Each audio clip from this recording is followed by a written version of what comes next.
Hello students, मी प्राध्यापक doctor Vitthal गिनमिने। आज आपल्या या व्हिडिओ लेक्चरमध्ये आपण पीक विम्याचे महत्त्व या विषयावर मार्गदर्शन करणार आहोत। BA भाग 3 सेमिस्टर 5वे यामध्ये ते प्रकरण युनिट दुसरे जे आहे भारतीय शेती याच्यातलं प्रकरण 12वे पीक विमा।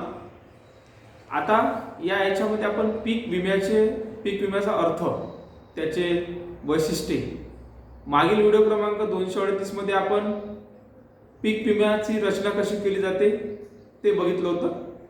या व्हिडिओमध्ये आपल्याला पीक विम्याचे महत्त्व बघायचे आहे। आपण बघतो की शेती हा नैसर्गिकतेचा जुगार आहे। शेतीमध्ये मोठ्या प्रमाणे अनिश्चितता आहे। शेतीमध्ये किंवा शेतामध्ये माल पेरल्यानंतर तो माल शेतकऱ्याच्या घरापर्यंत आणि घरातून मार्केटमध्ये गेल्यावर त्याची किंमत किती प्राप्त होईल हे सांगता येत नाही। म्हणूनच शेतीला अनिश्चित जुगार म्हटलं जाते आणि या अनिश्चिततेला कुठे ना कुठे संरक्षण प्राप्त करून देण्यासाठी विम्याची आवश्यकता असते। आणि म्हणूनच आपण बघतो कधी अतिवृष्टी, कधी अनावृष्टी आणि अनेक शेतीवर येणारे संकट, आणि याच्यातून शेतकऱ्यांना कुठं ना कुठं एक प्रकारची शाश्वती निर्माण व्हावी यासाठी पीक विम्याची संकल्पना उदयास आली आणि तिचे खूप महत्त्वाचं स्थान प्राप्त झालेलं आहे। आपण सुरुवातीला बघू का पीक विम्याची महत्त्व काय आहे, त्याला आपण आवश्यकता सुद्धा म्हणू शकतो। पहिलं महत्त्व आहे विविध प्रकारच्या जोखमीविरुद्ध संरक्षण देणे। पिकाच्या बाबतीत जे काही विविध धोके असतात, शेतकऱ्याची पिकं जर शेतात असेल तरी घरी येतमध्ये शाश्वत नसते। पूर, महापूर, ओला दुष्काळ, कोरडा दुष्काळ, पिकावर येणारे रोग, दंगे, हळताळ इत्यादी विविध कारणांनी पिकाची फार मोठ्या प्रमाणात नासाडी होत असते आणि या धोक्यापासून पिकाच्या नासाडीपासून सुरक्षित ठेवण्याचं काम कोण करत असेल तर या जोखमीविरुद्ध उभं राहण्याचं काम, शाश्वत देण्याचं काम कोण करत असेल तर ते एक म्हणजे पीक विमा होय। दुसरा आहे नुकसान भरपाईचा कायदेशीर अधिकार। पिकाचा विमा काढला असेल तर पिकाचे नुकसान होते, त्याच्या भरपाई घेण्याचा कायदेशीर अधिकार त्या शेतकऱ्याला मिळतो। ही नुकसान भरपाई म्हणजे दान किंवा मदत नसून ती हक्काने, अधिकाराने प्राप्त होते आणि त्यामुळे विम्याला कायदेशीर अधिकार, कायदेशीर अनुष्ठान प्राप्त झालेले आहे। तिसरा मुद्दा आहे निश्चितता। शेतकऱ्याने एकदा पीक विमा उतरवला की पीक विम्याची रक्कम त्याला निश्चितपणे मिळू शकते।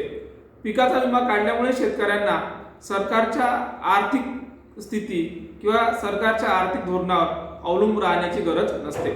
याचे कारण म्हणजे पीक विमा म्हणजे सरकारी सहायता किंवा सरकारी अनुदान नाही। चौथा मुद्दा आहे की शेतीच्या मूलभूत ढाच्याला बळकटी। बांध, तलाव, कालवे, ट्यूबवेल, पंपसेट, भूसुधार, भूसंरक्षणाची कामे, ट्रॅक्टर, थ्रेसर, यंत्रे इत्यादीचा व्यवस्थित विकास करून शेतीचा पायाभूत विकास करण्यासाठी पीक विम्याची भूमिका ही अतिशय महत्त्वपूर्ण आहे। त्यानंतरचा जो पाचवा मुद्दा आहे सरकारी व सहकारी कार्यक्रमांना मदत। शेतीची उत्पादकता वाढवण्याकरता व तिचा सर्वांगीण विकास व्हावा म्हणून सहकारी व सरकारी पातळीवर जे प्रयत्न करण्यात येतात ते प्रयत्न सर्वतोपरी यशस्वी होण्याकरिता विमा सहाय्यक ठरतो। पीक विम्यामुळे शेती विकासाकरता जे कार्यक्रम आखण्यात येतात ते सफल होण्यास मदत होत असते। त्यानंतरचा जो मुद्दा आहे कर्जाच्या परतफेडीची समस्या। शेतकरी सहकारी संस्था, अधिकोष सहकारी योजना यातून शेती कामासाठी पैशाची उचल करत असतो, म्हणजे कर्ज काढत असतो। शेतकरी व इतर कोणत्याही कारणामुळे पिकाची नासाडी झाल्यास घेतलेले सर्व कर्ज बुडण्याची फार मोठी शक्यता असते।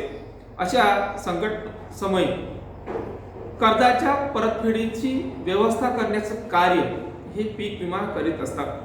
म्हणजे शेतकऱ्याला पीक विम्यातून जे काही पैसे प्राप्त होतात तो त्या पीक विम्यातून ते कर्ज फेडण्याचा प्रयत्न करीत असतो। शेतीचे व्यावसायिकरण। शेतीचे संचालन व्यावसायिक आधारावर करण्याकरता मोठ्या प्रमाणात भांडवलाची आवश्यकता असते। यामुळे शेतकऱ्याची जोखीम मोठ्या प्रमाणात वाढते। ही मोठ्या प्रमाणावर जोखीम संरक्षित व सुरक्षित ठेवण्याकरता विम्याचा फार मोठा आधार मिळतो। शेतीचा व्यवसाय करणारा उत्तेजन मिळते व यशस्वी होऊ शकते. रोजगारीत वाढ. पीक विम्यामुळे शेतीचे व्यावसायिकरण होते व शेतीचे व्यावसायिकरण झाल्यामुळे रोजगाराच्या संधीत वाढ होते. जीवनमानात सुधारणा. रोजगाराच्या संधीत वाढ झाल्यामुळे शेतकऱ्याच्या उत्पन्नात, जीवनमानात, राहणीमानात, त्यांच्या वर्तणुकीत, वागणुकीत सुधारणा होते. उत्पन्नातील वाढीमुळे शेतकऱ्याच्या मुलाच्या शिक्षणात प्रगती होते, स्वास्थ्यात सुधारणा होते.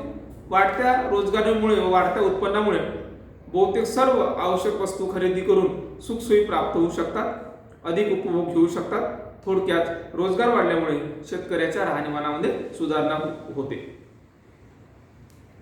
त्यानंतर आपण बघू की शहरावरील भार हलका होतो. पीक विम्यामुळे अनिश्चितता व असफलता काही प्रमाणात शेती क्षेत्रातून कमी झाल्यामुळे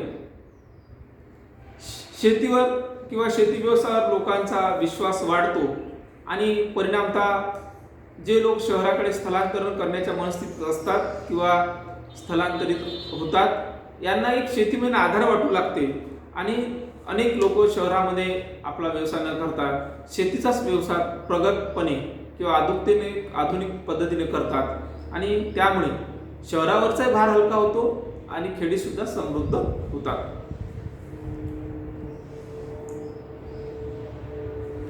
त्यानंतरचा जो मुद्दा आहे, जोखीम बाबतीत सावधानता येते.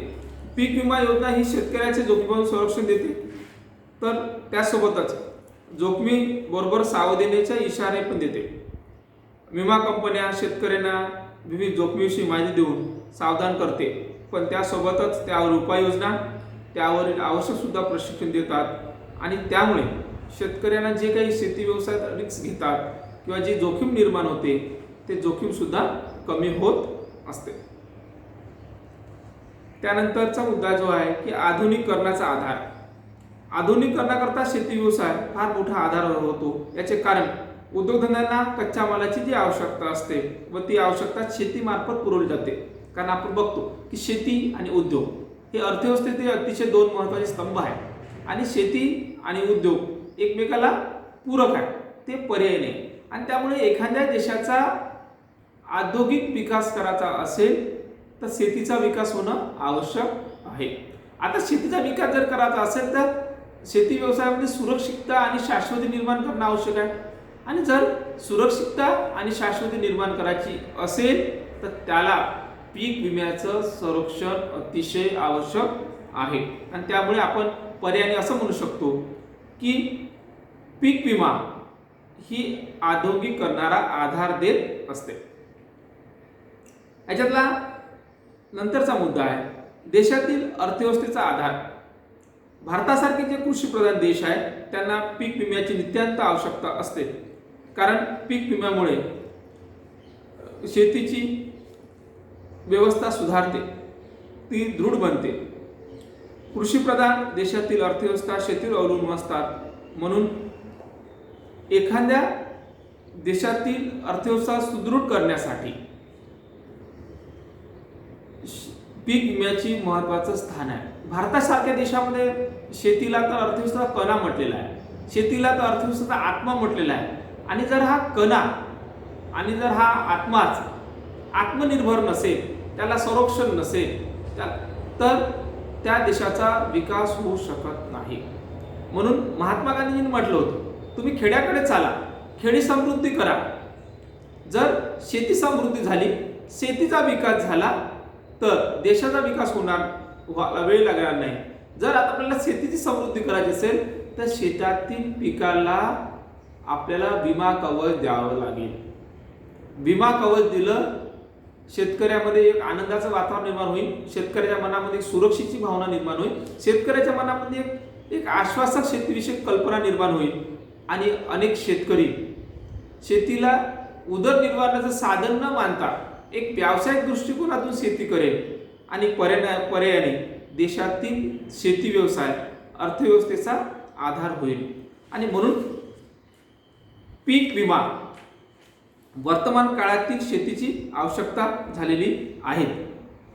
आणि जर शेतकऱ्यांना पीक विम्याची संरक्षण दिलेलं, सुरक्षितता दिली तर निश्चितचपणे आपण भारतीय शेतीला समृद्धीचे दिवस आले असं म्हटल्याशिवाय वागू होणार नाही.